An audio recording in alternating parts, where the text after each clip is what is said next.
జరిగిందని తెలిసినా వార్తలు రాయలేని పరిస్థితిలో మీడియా సంస్థలు ఉన్నాయి అని బీఆర్ఎస్ వర్కింగ్ ప్రెసిడెంట్ కేటీఆర్ తెలిపారు. ఒక కేంద్ర మంత్రి కుమారుడు మైనర్ బాలికపై అత్యాచారం చేసి పాక్సో కేసు నమోదైన వారం రోజుల వరకు ఒక్క మీడియా సంస్థ కూడా ఆ వార్తను రాయలేదు. లగచర్లలో గిరిజనులపై జరిగిన దాడులైనా, హెచ్సీయూలో జరిగిన విధ్వంసమైనా, ప్రభుత్వంలో జరుగుతున్న తప్పులైనా మీడియా సంస్థలు వాటిపై వార్తలు రాయడం పూర్తిగా ఆపేశాయి అంటూ తెలిపారు. ఇవాళ దేశంలో ఉన్న పరిస్థితి ఇది. వాస్తవం ఏంటి? తప్పు జరుగుతున్నా రాయలేని పరిస్థితి ఉన్నమాట వాస్తవం. తప్పు జరుగుతుందని తెలిసినా రాయలేని పరిస్థితి ఉన్నమాట వాస్తవం. అట్లాగే ఈరోజు మీరు ఆలోచిస్తే దేశంలో ఉన్న మీడియా సంస్థలన్నీ కూడా ఎవరో ఒకరికి ఒత్తాసుగా మారిపోయిన విషయం కూడా వాస్తవం.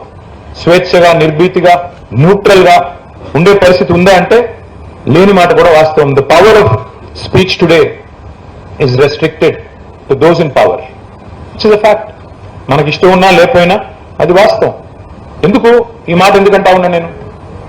తెలంగాణను తీసుకోండి, అక్కడ ఇక్కడ తెలంగాణలోనే ఎన్నో సందర్భాలలో వార్తని వార్తగా రాయలేని పరిస్థితి లేదా?